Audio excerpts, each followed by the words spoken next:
اسی علم کے حوالے سے اس شخص سے متعلق یہ 4 باتیں جو ہیں لکھ دی جاتی ہیں۔ اب اس کو سمجھنا چاہیے، اصل میں جو بات مسئلہ تقدیر کے سمجھنے میں، جو یوں سمجھیے کہ ایک بہت آسان فارمولہ ہے اگر سمجھنا چاہے انسان، اور یہ میں عرض کر چکا ہوں کہ سمجھنا چاہیں گے تو سمجھ جائیں گے، تفصیل میں جائیں گے تو الجھ جائیں گے، اور مناظرہ اور مباحثہ کریں گے تو گمراہ ہو جائیں گے۔ چنانچہ اسی پر میں حدیث آپ کو سنا چکا ہوں کہ ایک مرتبہ حضرت ابو ہریرہ فرماتے ہیں کہ حضور صلی اللہ علیہ وسلم برآمد ہوئے اپنے حجرے سے، اور ہم مسجد کے گوشے میں بیٹھے ہوئے تقدیر کے بارے میں بحث کر رہے تھے، تو آپ شدید ناراض ہوئے، اور اس قدر آپ کا چہرہ مبارک غصے کی وجہ سے سرخ ہو گیا کہ ایسے محسوس ہوا جیسا آپ کے گالوں میں انار کا رس جو ہے وہ ڈال دیا گیا ہے، وہ اس کے اوپر بہا دیا گیا، وہ سرخ قندھاری انار، اس کا تصور کیجیے، وہ عام انار نہیں جس کے اندر وہ رنگ نہیں ہوتا۔ پھر آپ نے فرمایا غصے سے، کیا تمہیں اس بات کا حکم دیا گیا؟ کیا مجھے تمہاری طرف اسی کام کے لیے بھیجا گیا کہ اس مسئلے میں تم بحث کرو؟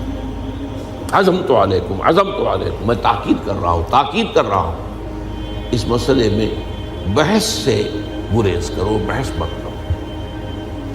تو یہ مسئلہ اگرچہ اس اعتبار سے بڑا مشکل ہے، اگرچہ سمجھنا چاہیں تو سمجھ سکتے ہیں، لیکن میں ایک اور حدیث بھی آپ کو سنا دوں کہ اس پر ایمان کس قدر لازم ہے۔ یہ ایک تابعی ہے حضرت ابن دالمی رحمۃ اللہ علیہ، وہ فرماتے ہیں، طویل حدیث ہے، میں اس کا خلاصہ بیان کر رہا ہوں، کہ میرے دل میں تقدیر کے بارے میں کچھ وسوسے پیدا ہوئے، تو میں نے جو بھی کبار صحابہ اس وقت زندہ تھے، بقید حیات تھے، ان سب سے ملاقات کی۔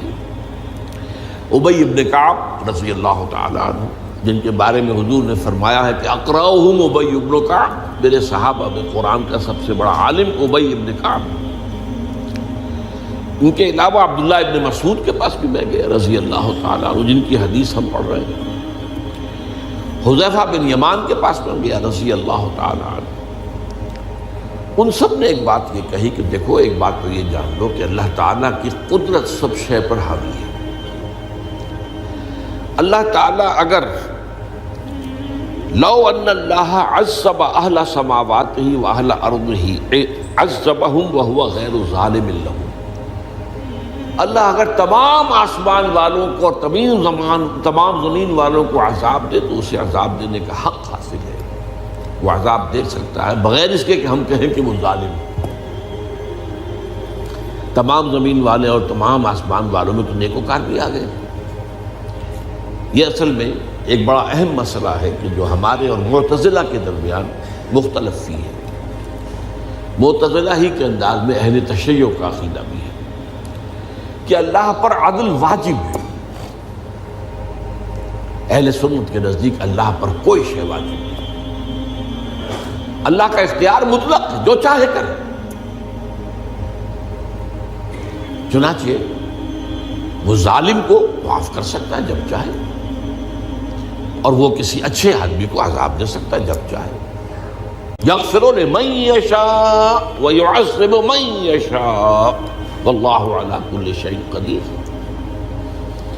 یہ سورہ بقرہ کی آخری آیت میں ہے کہ آیات میں سے ہے، لاسٹ بٹ 3 آیت میں۔ تو اس اعتبار سے اللہ کا ایک تو اختیار مطلق ہے۔ پھر میں زید ابن ثابت کے پاس گیا تو انہوں نے یہی بات مرفوعاً بیان کی کہ میں نے خود حضور سے سنی ہے یہ بات۔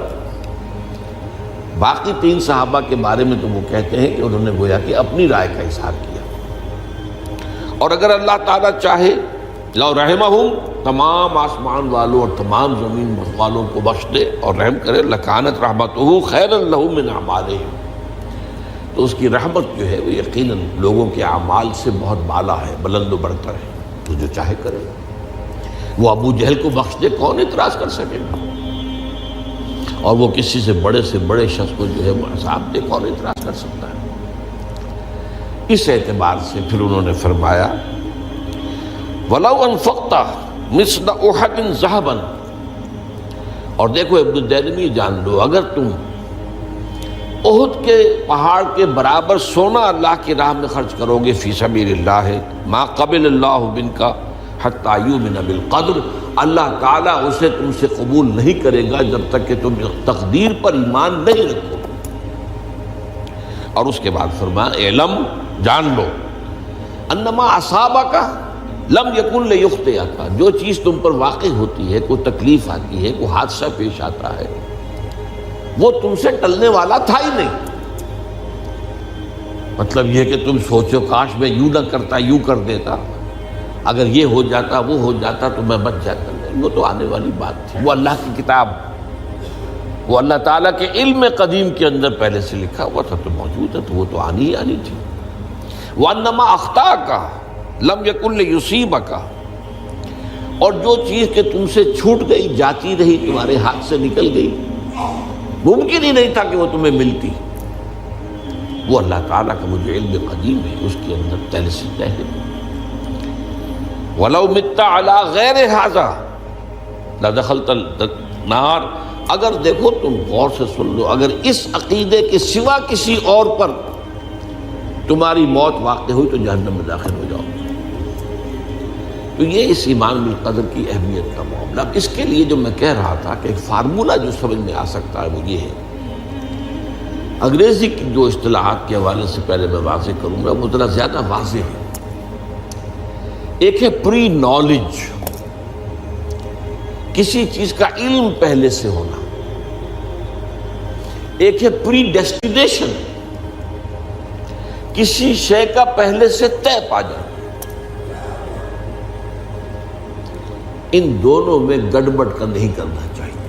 اللہ کا علم قدیم اس کے جبر کو مستلزم نہیں ہے، اس کا علم ہے یہ کہ تم یہ کرو گے، اس کا مطلب یہ نہیں ہے کہ تم اس کے جبر کے تحت کر رہے ہو۔ اس کی ایک سادہ سی مثال میں دیا کرتا ہوں، پھر میں کروں گا، سمجھنا چاہیں تو یہ فارمولہ بہت کافی ہو جائے۔ آپ کسی بچے کے سامنے کوئی کھلونا ڈال دیں، آپ کو تقریباً یقین ہے وہ متوجہ ہوگا، اسے اٹھائے گا۔ ہو سکتا ہے بچہ کسی اور دھن میں ہو اس وقت، ادھر اس کی توجہ کسی اور کو نہ اٹھائے۔ اگر وہ اٹھا لیتا ہے تو آپ کے مجبور کرنے سے تو اس نے نہیں اٹھایا، اس نے تو اٹھایا ہے اپنے انسٹنکٹ کے تحت کہہ لیں، اپنے ارادے کے تحت کہہ لیں، آپ مجبور تو آپ نے کی۔ لیکن اللہ تعالیٰ کا جو اندازہ ہوتا ہے، وہ اندازہ قدر کے معنی اندازہ بھی ہے، میں بیان کر چکا ہوں آپ کو۔ اس کا جو علم قدیم ہے وہ غلط ثابت نہیں ہو سکتا، ظاہر بات ہے کہ پھر تو اعلیٰ کل شیء علیم وہ ہے، اس کا علم قدیم جو ہے اس میں کوئی خطا نہیں ہو سکتی۔ یہ ہے در حقیقت پری نالج اور پری ڈیسٹینیشن، دونوں کے اندر فرق کر لیا جائے، یہ جبر نہیں ہے۔ ہاں اللہ تعالیٰ کا علم ہے، اس علم کے مطابق چیز جو ہے وہ لکھ دی گئی ہے، وہ تو ہو کر رہی ہے، ہوتی تو ہے، لیکن اس کے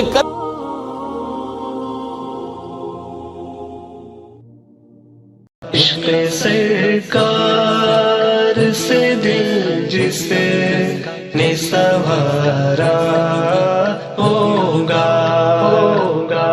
اس کی قسمت کا بلندی پہ ستارہ ہوگا، اس کی قسمت کا بلندی پہ ستارہ ہوگا، عشق سرکار سے دل